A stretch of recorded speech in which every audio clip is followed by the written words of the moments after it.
Assalamualaikum and hello everyone. Welcome to Hello Ramadan 2023, brought to you by Have Halal Travel and the Right Company. My name is Mikhail, co-founder of HLD, and I will be the host for today's first session, right? Ramadan, your chance to press restart. COVID has disrupted many things in our lives, and so we wanted to launch Hello Ramadan as a way for Muslims to rediscover their faith and the true essence of Ramadan. And the Hello Ramadan platform will run from 17 March to 27 April, and there will be weekly recipe drops, inspirational Ramadan stories, engaging live shows, lucky draws, and with attractive prizes like stand mixers from Smack, TVs, and so on, and a 30-day mindfulness journal. And finally, we close the month with an exciting physical event at the Grand Emporium, Singapore Expo, in collaboration with Mark Bazaar from the 14th to 16th April 2023. And special thanks to our brand sponsors, Sadia and Obedient, for supporting us for this event.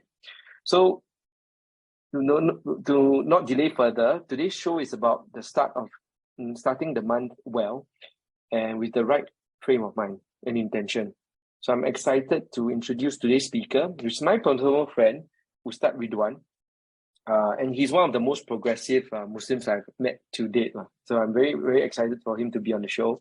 And a little bit about him, professionally, Ustad Ridwan has spent more than 10 years in movies, right? And he's also another interesting thing about him is that he co-founded one of the apps that I use most frequently, which is Muslim SG, right? And currently he serves as a product policy manager tackling violent extremism within the APAC region at a very prominent social media company. So without further ado, let us welcome Ustad Ridwan. Thank you so much. Assalamualaikum warahmatullahi wabarakatuh. Thanks, Melvin, and thanks everyone for watching. It's around 1 hour, 10-15 minutes before our fast. It's the second day of fasting. So I can understand that there is quite a struggle actually, especially in these few days of Ramadan, trying to get that. And first of all, thank you to Have Halal Travel for actually having me to be part of your program. I think this is a very meaningful initiative. Hello Ramadan is about the word rediscover faith, rediscover our journey and Ramadan. And ultimately, Ramadan is all about that. It's about a reset. It's about rediscovering. And I think it's an opportune moment for us to actually discuss this topic, to talk about this. And I'm happy to share more on this topic of Ramadan and how actually we can make the best of Ramadan for this year. And understanding what exactly Ramadan is all about. I understand that the viewers here are not just Muslims, but also non-Muslims who are curious to find out about how do Muslims celebrate Ramadan, what's the meaning of Ramadan, and for Muslims on how this month you can maximize yourself in this beautiful sacred month. For a start, I think that's all that I have to say, and I pass it back to Melvin. Thank you, Ustad. Okay, so one of the things I always wonder as a Muslim, right? So I converted around 6 years ago. So to me, I'm still fairly new in the religion, right? So as compared to some of you guys, 30 years, 28 years, many, many years in the faith, right? So the one question, although very silly, that I always ask myself is this, right? Okay, so for normal people like me, when we want to set our intention to improve ourselves during Ramadan, we make goals like, for example, I want to maybe read a bit more, finish the whole Quran or be a better Muslim by controlling my tongue, not get so angry all the time. My first question, and really silly question, is for Ustads, right? Because you guys are like instructing other Muslims, right? Telling us about how we should practice the faith and so on. What kind of goals do you actually set for yourself? Okay. First of all, there's no silly question. I think all questions are silly questions. I think, to be honest, I think that's a very good question. And it's a good question that I need to reflect as well. It's a good question for. And secondly, I think you mentioned that the ustads are asatizah here are to instruct. Actually, we are not there to instruct people. The only one that instruct anyone actually we get instruction. Everyone get instruction from God. So we only receive instruction. Only God can instruct anyone. For us, it's helping the community to find meanings in their religious life and find practical ways of how to be faithful Muslim in this world. So I think that's about it. As an asatizah, I think that's our role here. In regards to Ramadan, I believe it's a similar goal with everyone. There's no differences between an ustazah and a non-ustazah or non-ustad in terms of Ramadan. So Ramadan is a shared month. It's a month for everyone. It's an egalitarian practice where for us, Ramadan is an opportunity to seek forgiveness. Ramadan is an opportunity to seek forgiveness from God, from each other within the human among human beings. But also Ramadan is a month where we should multiply our good deeds. So a goal for Ramadan, I can't speak for everyone, but at least for me, it's actually to get myself closer to God. So at one dimension, I hope to use this month to rethink my relationship with God, to reset where I can improve to be a better person, to be a better Muslim. And that's the thing. When you say you want to get better to God, you want to get that to improve our relation with God.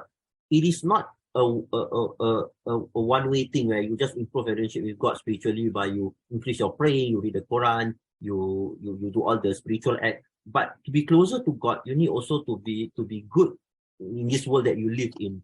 So you need to actually create a good, being a responsible human being to the environment, to fellow human, to fellow humanity, to animals and everything. So I think at the end of the day, that is my goal, to be a better person at the end of the day. Because to be a better person make you closer to God. And to be that better person, there's so many things that you have to do. And I will share more about what does it mean to be a better person in the months of Ramadan especially. And why Ramadan is a good month for us to take the opportunity to start and to be better. I see. What about you? What's your goal? Like, what's your goal? Especially for this Ramadan. Actually, I personally don't like goals like, okay, read the Quran 50 times or read it backwards or forwards or whatever it is, right? Which is very commonly what you get in the street, right? But personally, I feel it's a progress, right? It's a feeling that I want to get, right? Because like later we will discuss, right? COVID has changed a lot of the way we worship, right? And our understanding of our faith, right? And like it or not, some of us have not been to the mosque for a very long time, during the COVID period at least, right? And it has affected the way people think and so on. For me personally, and during the COVID period, the connection was a bit weak, right? So I want to reestablish that feeling. And the feeling is faith, right? To me, it's faith, the belief and submission, right? To me, that is like the ultimate aim, right? To go back to that feeling, right? To understand again about why I believe, right? Why you believe. So that to me is it's a small goal, right? So personally, I really cannot finish the Quran like 3 times. Like I heard my friend, yeah, I'm going to finish reading the Quran 3 times. So I was like, oh my goodness. It's not easy. It is not easy. It is not easy. To read and understand is not easy. Yeah. Okay. So everyone here would know that the topic today is really about Ramadan and hitting the reset button, right? And today we are really discussing the root and the essence of Ramadan, right? So the first question I would like to ask to start here today is, when we talk about Ramadan, we always think about fasting, right? And to me, the more epiphany came, right, when I think a few years ago, someone asked me, right, actually, why do you fast? So to me, the answer was simple, right? Like, okay, God asked me to fast, so I fast. Right. Yeah. But of course, that is the answer is more than that, right? There is a lot of benefits and also blessings to be gotten from it, right? But at the same time, we sometimes forget why we do things in the first place, right? So would like to seek your guidance on this, right? Why do we fast? This is a very interesting question. I think at the end of the day, before we start to do something, we always ask ourselves, why do we do this in the first place? Like, why are we like abstaining from food and drink and other activities during a stipulated time from dawn to dusk? At the end of the day, for what? What is it? What is the purpose? And in Islam, every ritual that we do have its purpose. Sometimes the purpose is like you can see the purpose. Sometimes the purpose is a spiritual purpose where probably that you can see it physically. Like before I speak about fasting and Ramadan, I think like for example the ibadah of performing the Hajj, for example, where you have to circumambulate on the Kaaba, you have to throw stones and everything. So sometimes what's the purpose of that? So it's ritualistic in that sense. But then the purpose of that, at the end of the day, we know for the purpose of why we do that is because we are emulating what the examples of the practice of Prophet Ibrahim alayhi salam, where our tradition come from, and of course his wife Hajar and his Prophet Ismail alayhi salam, and that was the Prophet Muhammad sallallahu alaihi wasallam inherited that, and so we do that today as our ritual. It is one of our rukun. It is part of our pillars. But then again, why we do it? First, of course, because this is a commandment from God. It's very clear in the Quran. that this is obligated for us to perform, and we perform. Similarly for fasting and the months of Ramadan. Fasting is obligated for us. It is very clear in the Quran. It was a practice that was practiced by the Prophet ﷺ, his companions, and it's a tradition that we have been doing it. But again, doesn't mean that there's no purpose and there's no objective. And I will share more on how the Quran actually gives us the objective of us to fast. But before that, let me just share about what exactly is Ramadan. I think for us, many of us would know that Ramadan is a month where we fast. But in the Islamic calendar, this is the 9 months, and it is one of the most special months. The fact that as Muslim, I think this is the most favorite month for every Muslim. And it is quite interesting why we are looking forward to Ramadan, when Ramadan is the month where we cannot fast. We cannot fast. We cannot eat, we cannot drink, we cannot do things that we usually like we like to eat, we like to drink and as and when we want. But Ramadan is a month where we can't do that. And yet for Muslims, this is the month where everybody is yearning for. And we always pray to Allah subhanahu wa ta'ala that this is not our last Ramadan. We always pray when Ramadan about to go. We always pray the fact to ask God that maybe we have the opportunity to meet another Ramadan and the next Ramadan. So it's interesting the fact that there must be some specialty, a very special experience about this Ramadan that we yearn for it. We're always looking forward to it. Even in this month, it's not a normal month for us. It's a month where we have to sacrifice, we have to abstain, we have to do a lot of self-control and so on and so forth. But I think that's the nature of human being, that sometimes we just want to detox from the kind of life we've been experiencing every day. We want to take a pause and rethink and recalibrate our life. And Ramadan provides that opportunity. But then in the Quran, like Ramadan, it's been mentioned by Allah subhanahu wa ta'ala in the verse Surah Al-Baqarah. By now, I think we are quite familiar with this verse. A'udzubillahi minasyaitonirrajim. Ya ayyuhallazina amanu kutiba alaikumus siyamu kama kutiba alal ladzina min qablikum la'allakum tattaqun. So Allah subhanahu wa ta'ala mentioned in this verse, and that is where we can find the answer to why we fast. Allah says that, "O believers, fasting is prescribed for you as it was for those before you, so perhaps you will become mindful." So Allah subhanahu wa ta'ala provide context here, the context of why we fast.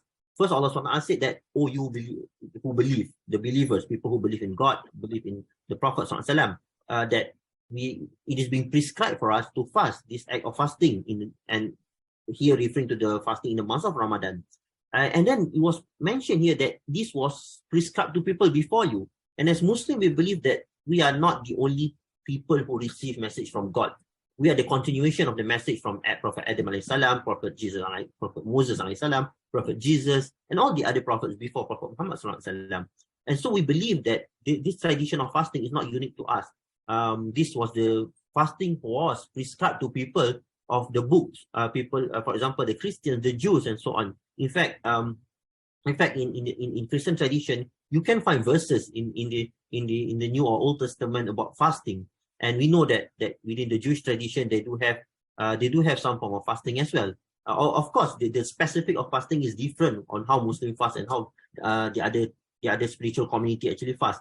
But the essence that there's always this something that humanity shared, where we fast regardless of how we fast. But there's the same concept about fasting is that we share, is that you're abstaining from something, that you like, something that is dear to you for a specific period of time. Whether what you can eat or what you cannot eat, that is where we differ in terms of our practices. But the essence of fasting is that this is not specifically a unique Muslim tradition. And Allah subhanahu wa ta'ala mentioned, "Min qablikum la'allakum tattaqun," so that you be mindful, so that you be conscious of God. So like Allah subhanahu wa ta'ala mentioned that at the end of the day, the objective of fasting, besides continuing the tradition that has been given to people previously, but it is also to tell us about this is an opportunity for us to be conscious of God. Because why? Because fasting provides us with that self-discipline, mindfulness. Like when you fast, you are mindful. Okay, I cannot drink, I cannot eat. And then you are also mindful that I'm not supposed to say bad word. If I say bad word, I'm like, oh, my fasting will be affected. So I think it gives that opportunity for us to be mindful of our daily life. And I think sometimes because of the hectic life we live in the context of our life today, so Ramadan provides that pause. Like in Ramadan, we try to become better Muslim. We try to be more conscious of our spirituality. And so I think at the end of the day, I think exactly that is the reason of why we fast actually. Of course, beyond that, I will share more that fasting has other dimension, social dimension, where so beyond spiritual dimension, fasting also has its social dimension, and I think we can dwell more. Yeah.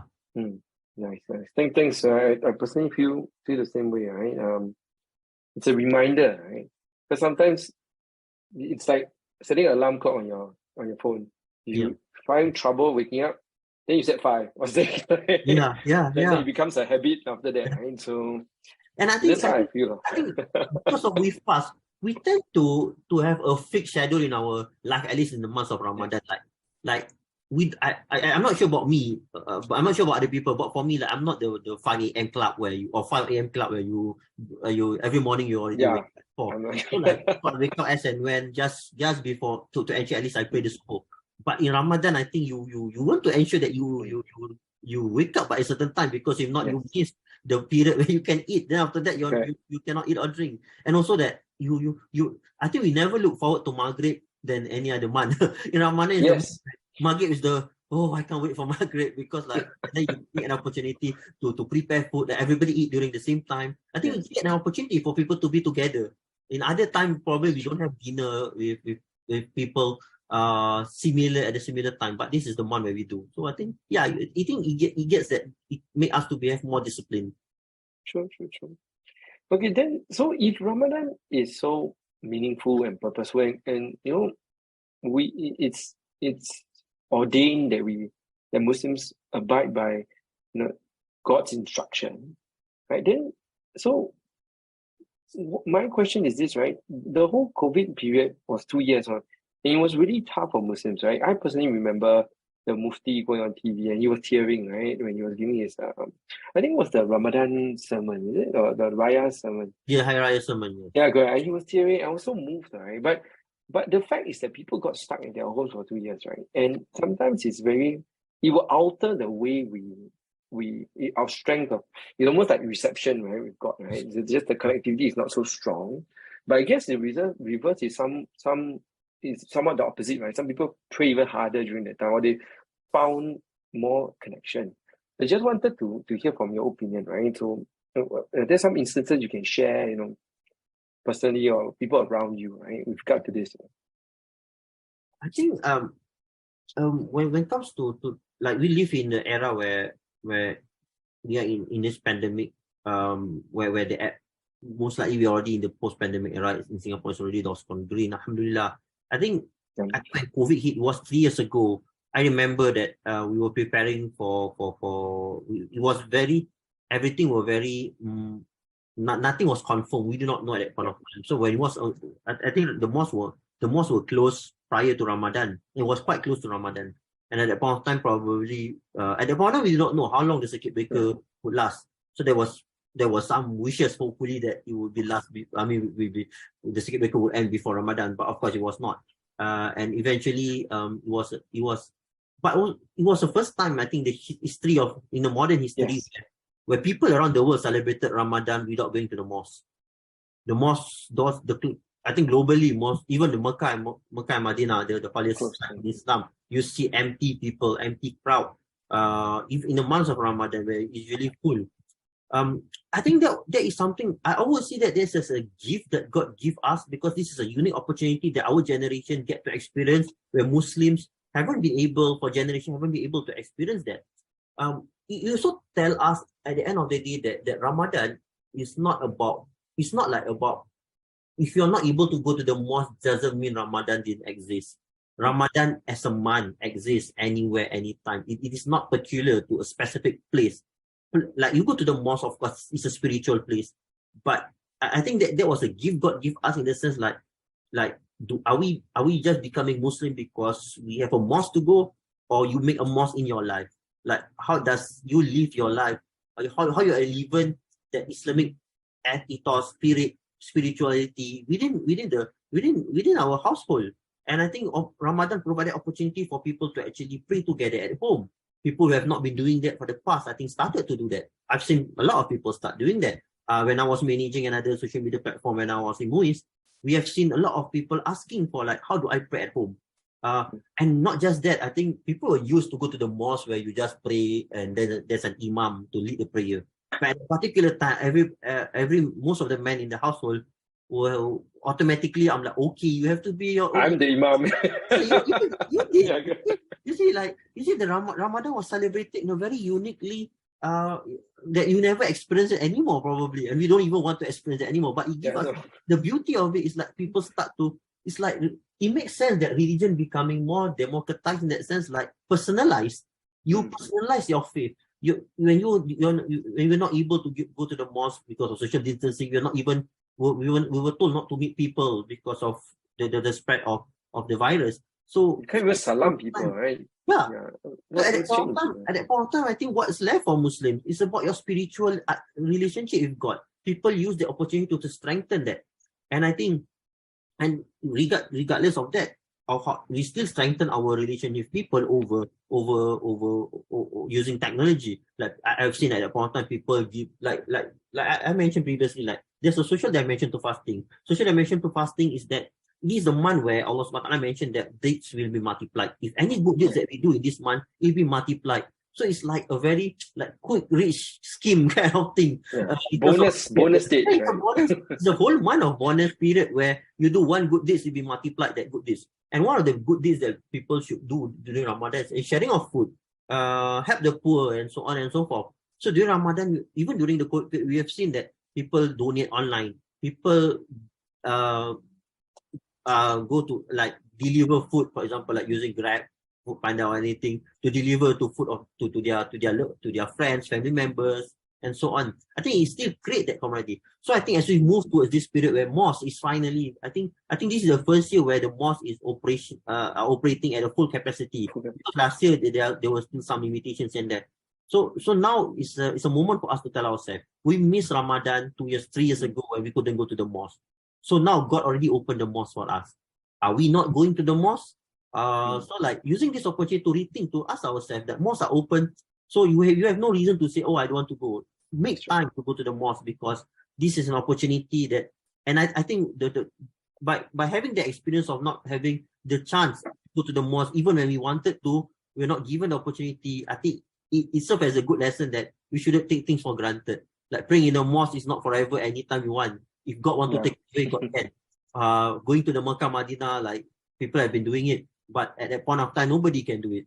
So always cherish that period that God has given us to find to strengthen our relationship with Him, to get that spiritual experience. Because at times when you are not given that, you will miss it. So now let's not take things for granted that we are given this opportunity. So how do we actually go back to the mosque?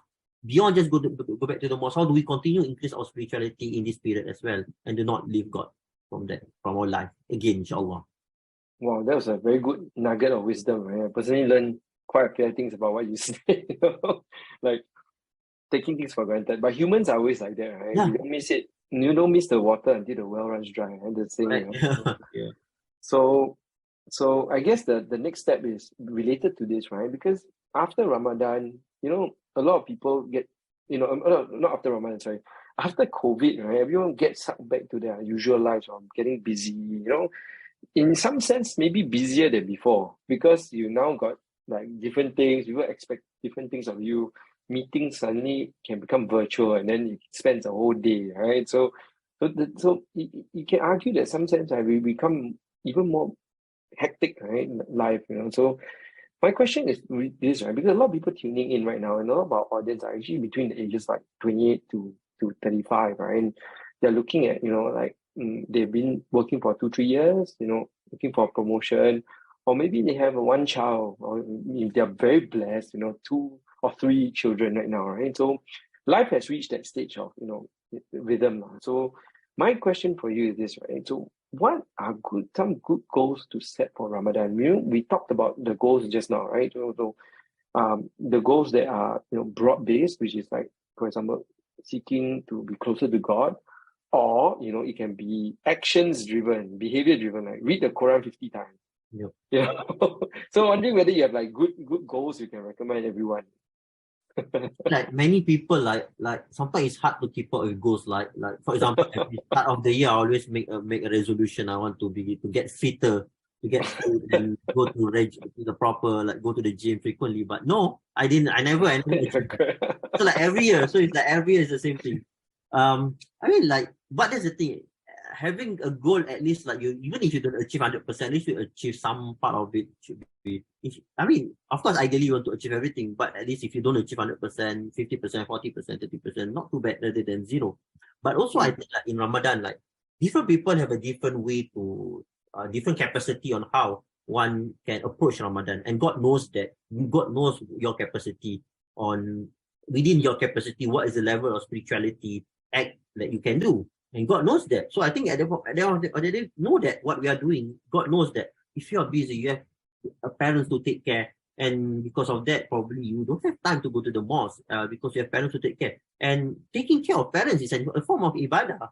So I think let's not think about like you feel disheartened just because you're not able to go to the mosque because you have other responsibilities, because you have children and so on. So I think that is also important. But how within your specific, within your capacity, how you maximize your Ramadan, I think that is the most important thing. So it cannot be like you always see, oh, I want to be like that person. But that person may have you do not know the backstory, you do not know the capacity of that person and your capacity. Different people have a different ways of approaching it. And spirituality is at the end of the day, it's not like it's not a race. It's not a race. There's no winner. Yeah, there's no like 100 rakaat, everybody must pay 100 rakaat. It's that, you see. So it's really about the best that you can do within your capacity. And I think like there are so many acts that you can do in terms of spiritual act, in terms of in Ramadan. In fact, don't be disheartened because there's no act that is not being rewarded by God. And God mentioned in one of the hadiths of the Prophet, one of the hadiths, I think, he mentioned something like that if you come to God walking, He will come to you running. So it's like, and God mentioned in the Quran that He is closer to us than our jugular vein. So like that, by that itself, we know that if we are sincere about wanting to get closer to God, I think that's a good step. That's a good goal as well. But then how you act into that goal within the capacity. If you have the opportunity to read at least one page of Quran, read one page of Quran. If you have the opportunity to read 5, 10, then by all means proceed. If you have the capacity to just perform 2 rakaat of Tarawih, do 2 rakaat of Tarawih. So like before you sleep, I mean 2 rakaat may not be that hard to do anyway, but at least make that into intention and then actualize it. Like start with 2. If you have the capacity to do more, you do more. Don't force yourself such that it becomes destructive to your life. And also your responsibility. Like different responsibility.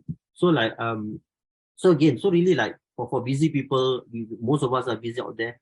Find little time we have to actually to reconnect with God, and there's no deeds that are too small for Allah subhanahu wa ta'ala. And beyond that, spiritual act like as little as any amount for you to donate to the poor, to those in need, for community purpose. I think there are so many different acts that we can do in the month of Ramadan. So find what we can do, and inshallah, if we do it sincerely, God will accept our deeds, regardless of how small it is.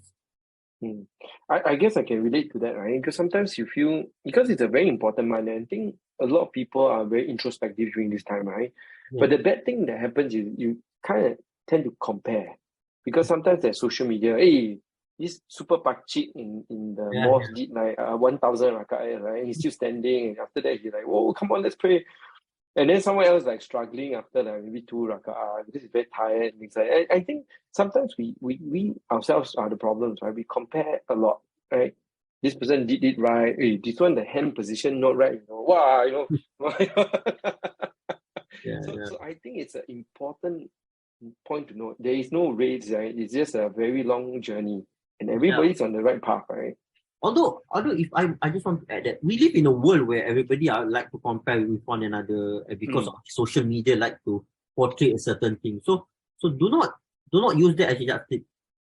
Only use that for purpose to motivate you better, not to dishearten you. So for example, like even in the time of the Prophet ﷺ, like the companions actually do. I'm not sure whether comparing each other is the word to go, but more like racing to competing. They were competing, but there was some form where they feel jealous to some extent. Rivalry I don't know, maybe positive rivalry or more like everybody want to do good deeds. So for example, like Abu Bakar was giving certain amount of money and then like Someone give more. then I think Usman give more. So everybody wanted, but they do not do it in the sense, in the form of because we are competing Vanity, with each other. not vanity. Yeah, It's just, they are doing it because within this is the capacity that I can do. They are not doing it for fame. They're not doing it because I want people to know I'm giving more than this person. So I think the intention is also very important. Like, as long as I think it is good for us to see. I think okay, there are something good thing from social media now. People go to Tarawih, people share, and sometimes people share some other things. So sometimes like there are moments where I see some people actually do like go Qiyam, and I feel like or some people pray Subuh in Jemaah, and then I personally feel, oh, that sounds like a good thing, and that inspired me. So to get inspired is good, but not to like turn this into a competition of like who pray the most. I think it become unhealthy lah, because then we pray because of Allah Subhanahu Wa Taala. So not we pray because in social media people are praying more. So now I also want to put in my social media and praying 100 rakaat. So I think let's not do that. Okay, That's true. Wow, this conversation is very deep, right? I personally learned a lot of things, but now we'll move on to the user questions, right? I was planning to ask you three, but I don't think there's time, right? So let's move to the user questions. So yesterday we asked our people on the platform, right, Have Power of Travel, whether there are some questions for you, and there are some very interesting ones, right? That I personally also feel I would love to ask you, right? So we'll move now into the section where our fans ask questions to you, right? So the very first question is this, right? Do we fast because we want to empathize with the poor? Because sometimes you feel like that's the easiest answer to give to the non-Muslim friends, right? Like, easier for them to understand. Maybe they don't understand the concept of God, or so like, okay, we fast so we are more understanding, right? It's an easy answer to give, right? So yeah, what do you think of that? I think that is just an opinion that have been going around for quite a long time. But at least from my understanding, that it is not something that is stated in the Quran that says that you fast because you want to empathize with the poor. Because for us, there are so many ways for us to empathize with the poor. And we know that at the end of the day, our objective of fasting is really because of Allah SWT, because of God. Because of attaining that God consciousness. And attaining that God consciousness also means for us to be aware of our surrounding and to help others. It's not like sometimes when people say we empathize with the poor, does it make us feel good? Okay, now I also feel what the poor are feeling. I don't think that's quite right, because like the way we fast may not be similar to how actually people who don't have food on the table fast. They fast not because they choose to fast at times, because they have no other option, and they fast.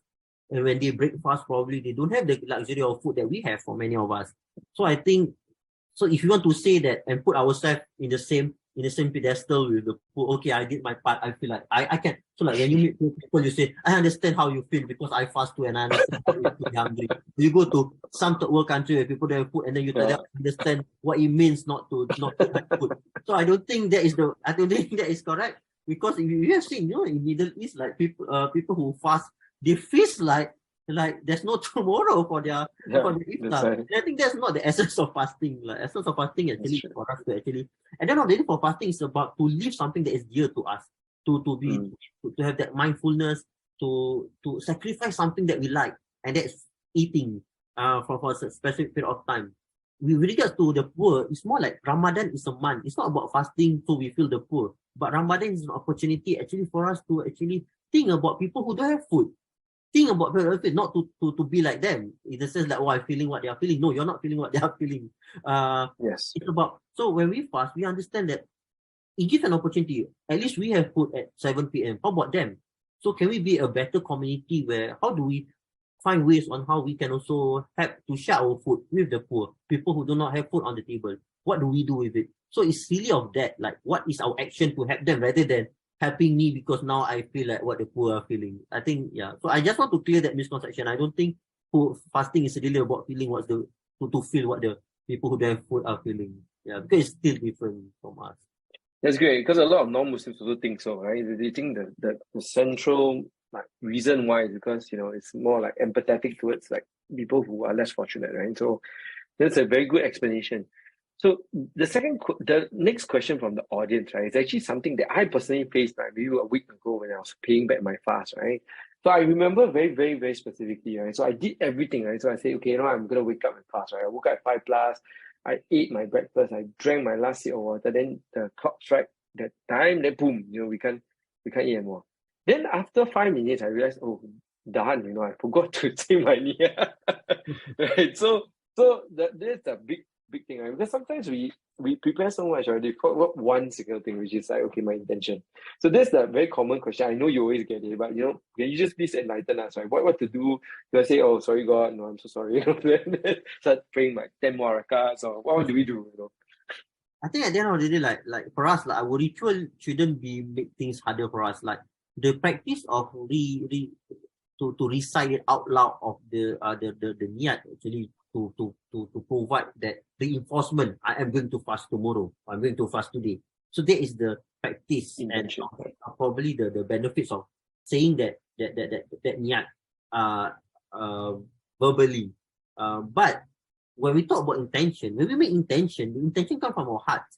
So the fact that you wake up and you eat your sahur, you already have an intention to fast. So it doesn't mean that when I want to fast, I really have to recite the niyat. The magic words, huh? Yeah. So doesn't mean just because I don't recite the niyat, meaning I can't fast. In fact, that's not true. As long as you have an intention to fast, which is you already have an intention to fast. Like every day you wake up, you eat your sahur, that is already, and your behavior already indicate you already have an intention to fast, and that's allowed. So it's okay, even if you at times probably you forgot to recite the niyat. It's okay. The fact that you forgot to recite the niyat, but your heart already said that you want to fast, it's fine. God knows, God understands that, inshallah. So you can continue the fasting. Do not fast just because I didn't recite my niyat. That's not really true. And also like that again, the niyat is because it to re-emphasize, to make us remember, okay, I'm going to fast today. But even if you don't recite the niyat, it doesn't mean that you cannot continue fasting. Proceed with the fast, and you will not make any lesser of your fast. Like it will not lead to your fast not being properly accepted and so on. That's not the criteria of fast not being accepted just because someone did not recite the intention verbally. Yeah. I see. Okay, that's very reassuring. Lucky and it's not invalidated, right? It's a very common question. I think a lot of people ask that about, so what if I don't make an intention? I think, yeah, as long as you have the intention in your heart, that's fine. Okay, then my other question related to that, right? Because I'm a convert, and to me, it's still 6 years. It's still quite fresh to me, right? I haven't personally sat down for Arabic classes or or things like that, right? So I'm not very well versed in Arabic, other than the necessary things that you memorize. I don't really know about the alphabet, the pronunciations, and so on, right? So my question is this, right? Does the niyat have to be recited in Arabic? I know it's a very stupid question, but in Arabic, and also then later I translate to English, So what's the so if you go back to your conversation, it seems like you don't, right? So but Niyat, for fasting itself, you don't have to recite the niyat in Arabic. The niyat can be in any language that you're comfortable, that you're familiar. That by reciting it, it kind of give you a better understanding or a reminder that you're going to fast. Especially in your heart, I don't have to recite my niyat when I make prayer to God.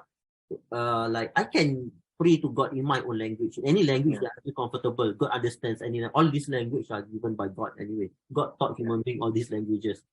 Just like you mentioned that God taught Adam the names of things.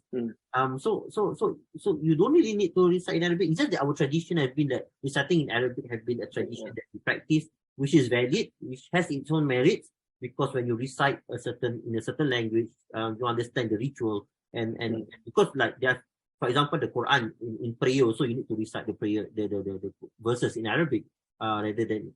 I think the thing about using Arabic, it kind of give a certain form of unition within the global Muslim community that we all recite the same thing in our prayer and so on. But when it comes to making niyat, like it is like if you can do it in Arabic, you do it in Arabic. But if you can't read it at that point of time. You can recite in any language that you're comfortable with. And at the end of the day, it's about what you utter in your heart. And if your heart says that I want to fast tomorrow, you got to understand that, and that's fine. I see. Okay. So, but one of the last questions I have, right, is this, right? So, this is also a question from the community, and also another personal problem that I face, right? So, my daughter is like that's 1.5 years old, and we have a common friend that is coming, right? And she's Catholic, and she's just very curious, right?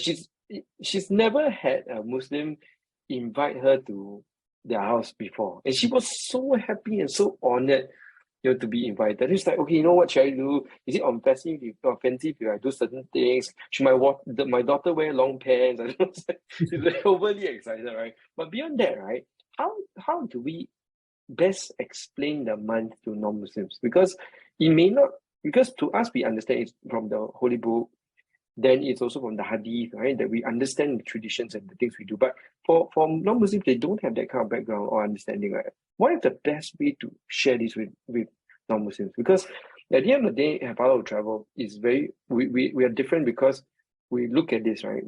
Different people coming together. And these things, as we grow into a more cosmopolitan city, right, will be rubbing against each other. People of different races, people of different faiths, So I just want to find out from your opinion, right? What do you think is the best way to explain to them?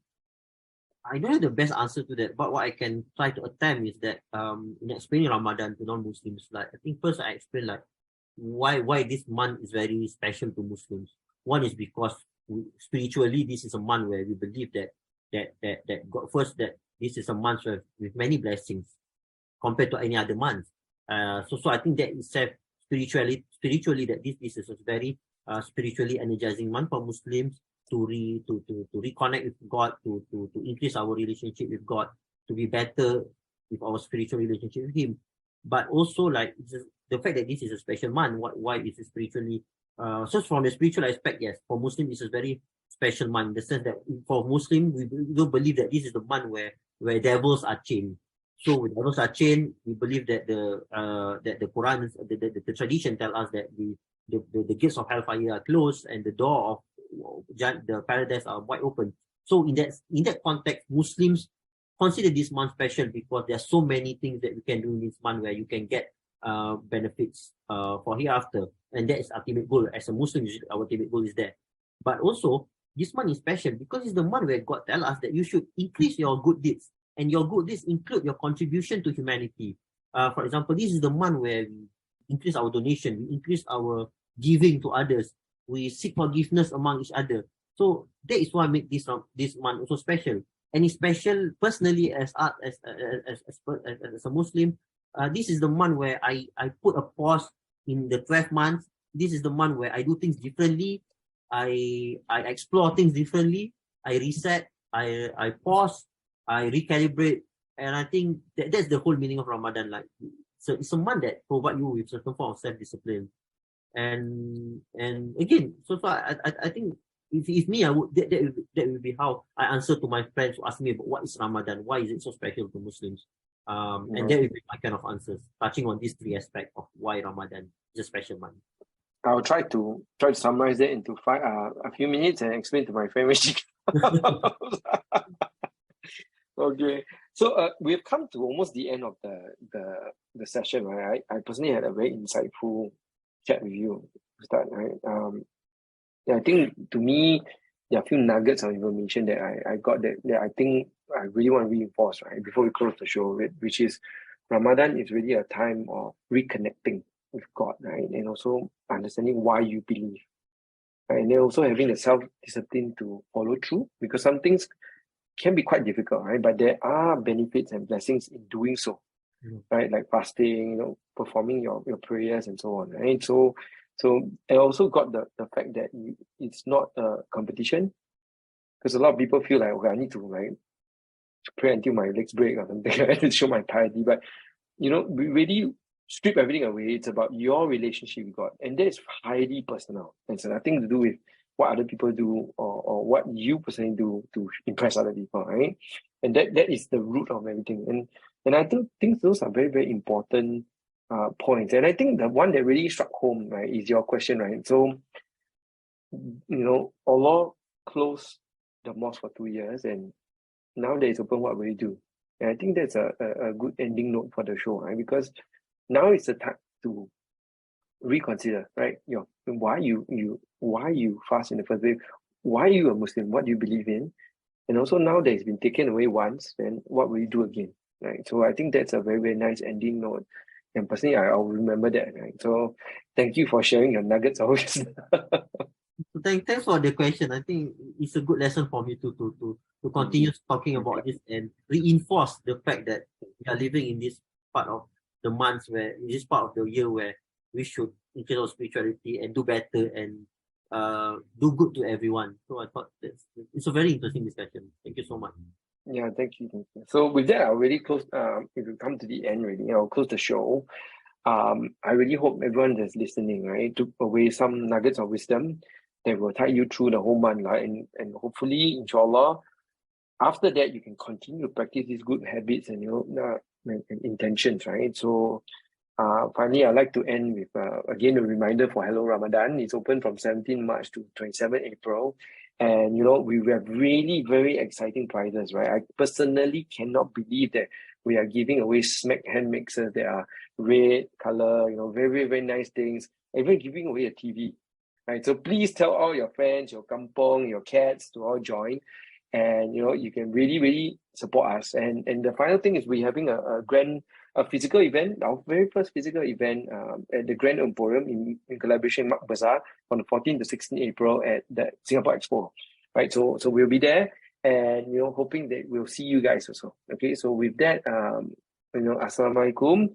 Thank you so much for spending your time with us, and thank you, Ustad, for joining us for this conversation. And for everyone here, hope you guys had fun and learned something today. Thank you very much. Thanks. Thank you.